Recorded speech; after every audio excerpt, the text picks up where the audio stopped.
Λοιπόν, αγαπητοί μου μαθητές και μαθήτριες, καλή σας μέρα, καλώς ήρθατε σε ένα ακόμη βιντεάκι. Πάρα πολύ καιρό είχα πραγματικά να ετοιμάσω ένα βιντεάκι για την ορθογραφία. Έχουμε ξαναπεί ότι η ελληνική ορθογραφία έχει κανόνες που μπορούμε να τους γνωρίζουμε, να τους ακολουθούμε και να γράφουμε σωστά. Οι κανόνες αφορούν όμως τις καταλήξεις κυρίως των λέξεων. Υπάρχουν όμως τεράστιες ομάδες, οικογένειες λέξεων, οι οποίες γράφονται με τον ίδιο τρόπο στο πρώτο μέρος της λέξης, αυτό δηλαδή που δεν καλύπτουν οι κανόνες, και έτσι μπορούμε, γνωρίζοντας μία λέξη, τη σημασία της, την ετυμολογία της, να γράφουμε σωστά και λέξεις που ίσως ποτέ δεν έχουμε ξαναδεί. Για σήμερα σκέφτηκα να μιλήσουμε λιγάκι για τη μοίρα. Τι είναι η μοίρα? Εκτός από μία φίλη που έχω και τη λένε Μοίρα, γεια σου Μοίρα, νομίζω ότι είναι και η μοναδική στον κόσμο, δεν έχω ακούσει άλλη φορά αυτό σαν όνομα. Αν το έχετε ακούσει εσείς, γράψτε το κάτω. Η μοίρα είναι αυτό που λέμε το γραφτό. Είναι δηλαδή αυτή που είναι υπεύθυνη για ό,τι συμβαίνει στη ζωή ενός ανθρώπου. Η μοίρα λοιπόν γράφεται με όμικρον γιώτα και όλες οι λέξεις που έχουν σχέση με τη μοίρα και που θα τις δούμε στη συνέχεια, γράφονται και αυτές με όμικρον γιώτα. Καταρχάς να σας πω ότι σύμφωνα με τους αρχαίους, η μοίρα δεν ήταν μία, ήταν τρεις οι μοίρες.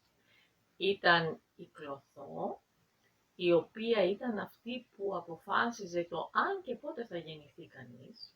Η λάχεσης, η οποία ήταν αυτή που έγραφε το τι θα συμβεί στον άνθρωπο, τι θα του λάχει. Ξέρετε τη λέξη λαχείο, τι θα του τύχει το λαχείο, είναι αυτό που μας τυχαίνει. Και η άτροπος, η οποία άτροπος ήταν αυτή που στο τέλος έκοβε το νήμα της ζωής των ανθρώπων. Κλωθό λοιπόν, λάχεσης και άτροπος, όχι μία αλλά τρεις μοίρες. Η λέξη μοίρα λοιπόν προέρχεται από το ρήμα μοιράζω. Δηλαδή χωρίζω κάτι σε μέρη και δίνω σε αυτούς οι οποίοι πρέπει να πάρουν. Μοιράζω ας πούμε την περιουσία μου στα παιδιά μου. Αν παίζω χαρτιά, παίρνω την τράπουλα, την ανακατεύω και μετά μοιράζω τα χαρτιά. Ο Άι Βασίλης την πρωτοχρονιά μοιράζει δώρα, μία επιχείρηση μπορεί να μοιράσει τα κέρδη ανάμεσα στους μετόχους της κτλ. Ό,τι μπορείτε να φανταστείτε μοιράζουμε. Και επίσης υπάρχει μία έκφραση που λέει δεν έχουμε να μοιράσουμε τίποτε και την χρησιμοποιούμε αυτή την έκφραση όταν θέλουμε να πούμε ότι δεν υπάρχει λόγος για να μαλώνουμε. Γιατί να μαλώνουμε, δεν έχουμε να μοιράσουμε τίποτε. Η διαδικασία του μοιράσματος είναι η μοιρασιά. Πρέπει να κάνεις καλή μοιρασιά, να χωρίσεις δηλαδή και να δώσεις τα πράγματα έτσι όπως πρέπει. Την περιουσία σου για παράδειγμα, να κάνεις καλή μοιρασιά για να μην τσακώνονται τα παιδιά σου μετά. Επίσης, εκτός από το ενεργητικό ρήμα, το μοιράζω, έχουμε και το ρήμα μοιράζομαι. Μοιράζομαι κάτι σημαίνει το χρησιμοποιώ μαζί με κάποιον άλλον. Για παράδειγμα, όταν ήμουν παιδί, μοιραζόμουν το δωμάτιο μου με τα αδέρφια μου. Το σημαίνει ότι είχαμε ένα δωμάτιο, όχι ένα ο καθένας. Ένα που το μοιραζόμασταν. Μπορώ να πω, μοιράζομαι πάντα τα πράγματά μου με τους φίλους μου. Αλλά μπορεί να είναι και κάτι πιο αφηρημένο. Ας πούμε, μοιραζόμαστε τα ίδια πάθη. Μοιραζόμαστε τις ίδιες ιδέες. Μοιραζόμαστε τα ίδια όνειρα. Δηλαδή, έχουμε τα ίδια όνειρα. Και οι δύο και οι τρεις, οι περισσότεροι άνθρωποι.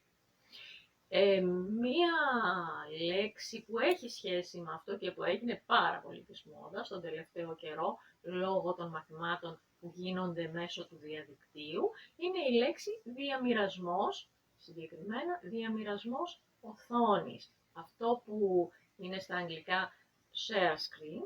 Στα ελληνικά το λέμε διαμοιρασμό οθόνης. Χρησιμοποιούμε όλοι μαζί την ίδια οθόνη, λοιπόν. Υπάρχει όμως και ένα ακόμη ρήμα που έχει σχέση με τη μοίρα και είναι το ρήμα μοιραίνω.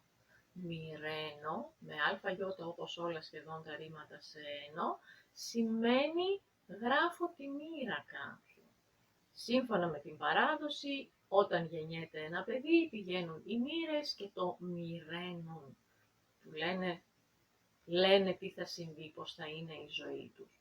Και όταν οι μοίρες είναι καλές και του γράφουν καλά πράγματα, τότε το παιδί είναι καλόμοιρο, έχει καλή μοίρα.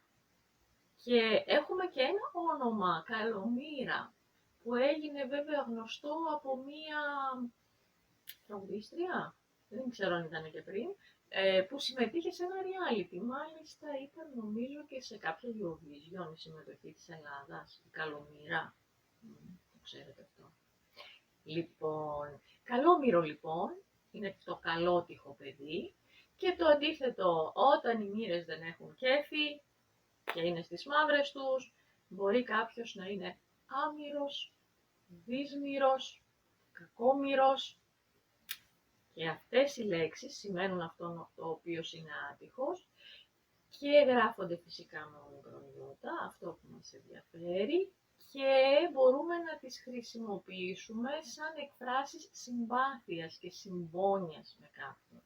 Για παράδειγμα, βρε τον κακομοίρη, τον Γιάννη, τι έπαθε, έσπασε το πόδι του. Αχ, δύσμηρε, τι ήταν αυτό που σου συνέβη. Είναι εκφράσεις συμπόνιας. Όμως προσέξτε,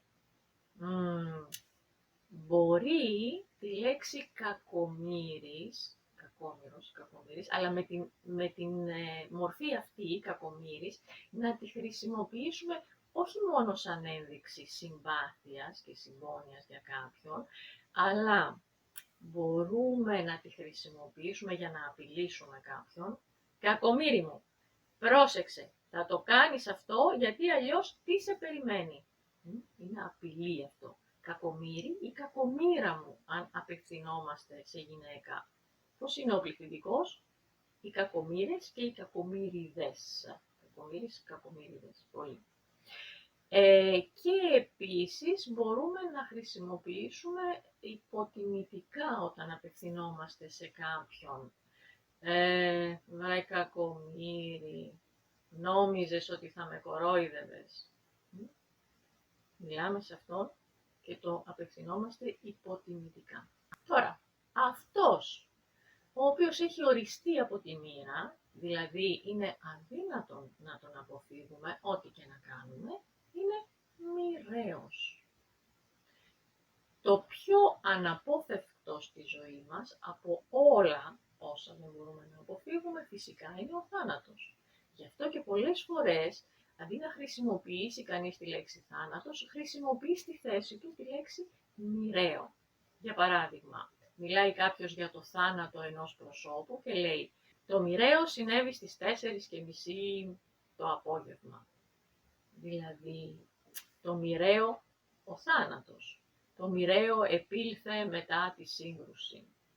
Είναι ο θάνατος. Όμως, η λέξη μοιραίο μπορεί να σημαίνει και αυτό που έχει καταστροφικές συνέπειες γενικώς για κάποιον, όχι μόνο για τον θάνατο.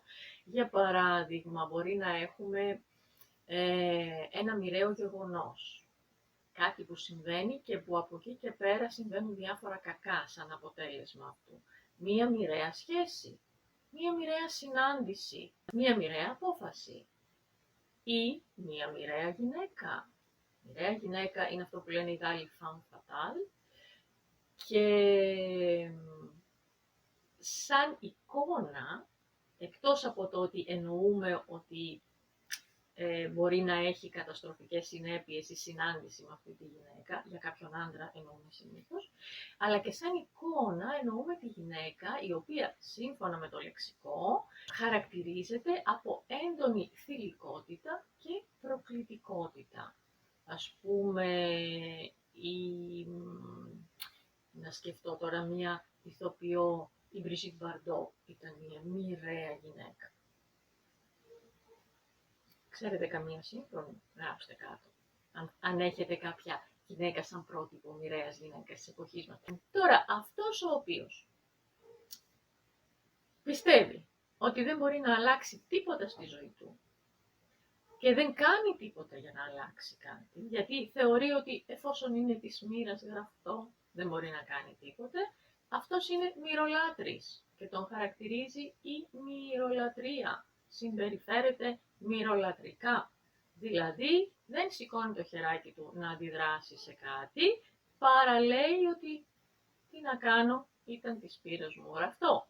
Είπαμε προηγουμένως ότι μοιραίο χαρακτηρίζουμε και τον θάνατο.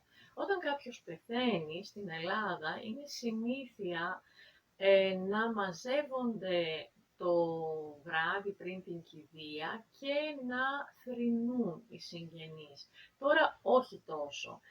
Τα παλιότερα χρόνια και φυσικά στην εποχή μας αφορά ίσως τον άτυχο θάνατο νέων ανθρώπων. Αλλά παλιά υπήρχαν γυναίκες, οι μυρολογίστρες, των οποίων ήταν δουλειά να το κάνουν αυτό. Δηλαδή τι, να μιλούν για την ζωή του θανόντος με έντονο τρόπο όμως. Ήταν ένας θρήνος, ένα κλάμα σπαρακτικό. Και επειδή κάποιες γυναίκες το έκαναν αυτό με μεγάλη επιτυχία και εφευρετικότητα σε αυτά που έλεγαν, γι' αυτό ήταν κάτι σαν επάγγελμα. Ειδικά σε περιοχές της Ελλάδας όπως η Πελοπόννησος, ξέρω ότι αυτό είναι μια πρακτική που μέχρι πριν 1-2 δεκαετίες τουλάχιστον ήταν πολύ συνηθισμένη. Το μυρολόι. Δηλαδή ο θρήνος για τον θάνατο κάποιου ανθρώπου. Όμως καμιά φορά όταν θέλουμε σε κάποιον να του πούμε σταμάτα να παραπονιέσαι και κάνε κάτι για να λύσεις το πρόβλημά σου, μπορούμε να του πούμε άσε τα μυρολόγια και κάνε κάτι. Ή σταμάτα να μυρολογείς και αποφάσισε να δράσεις. Τέλος, εκτός από τη μοίρα που ξέρουμε, έχουμε και άλλες 3 έννοιες για τη μοίρα. Η πρώτη αφορά τις ένοπλες δυνάμεις, το στρατό, ξηράς, ναυτικό κτλ. Ας πούμε λέμε μία μοίρα πυροβολικού, για παράδειγμα, ή μοίρα ναυτικού. Είναι ένα κομμάτι, μία ομάδα συγκεκριμένη. Να σας πω, θα σας γελάσω πόσο ακριβώς είναι μία μοίρα και πού βρίσκεται διοικητικά στην ιεραρχία ή δεν ξέρω εγώ τι. Μπορείτε να το ψάξετε και να μου γράψετε στα σχόλια. Μία μοίρα ενόπλων δυνάμεων. Ένα κομμάτι, εν πάση περιπτώσει. Μοίρα έχουμε και στα μαθηματικά, συγκεκριμένα στη γεωμετρία. Σε μοίρες μετράμε τις γωνίες. Ας πούμε, μία ορθή γωνία έχει 90 μοίρες. Ένας κύκλος 360 μοίρες. Και τέλος, μοίρα μπορεί να είναι και νομικός όρος, που επίσης έχει σχέση με το μοίρασμα και το χρησιμοποιούν οι δικηγόροι, μιλώντας για την νόμιμη μοίρα ή για την ίση μοίρα, το κομμάτι δηλαδή, από περιουσία, από υλικά αγαθά προφανώς. Νομίζω ότι εδώ πρέπει να τελειώσω αυτό το βιντεάκι, έχει μακρύνει πάρα πολύ. Θέλω να μου γράψετε κάτω προτάσεις που ξέρετε με τη μοίρα, όποιες και να είναι αυτές. Θα χαρώ πάρα πολύ να τις διαβάσω και θα τα πούμε στο επόμενο βιντεάκι. Φυσικά να είστε όλοι καλά. Υγεία.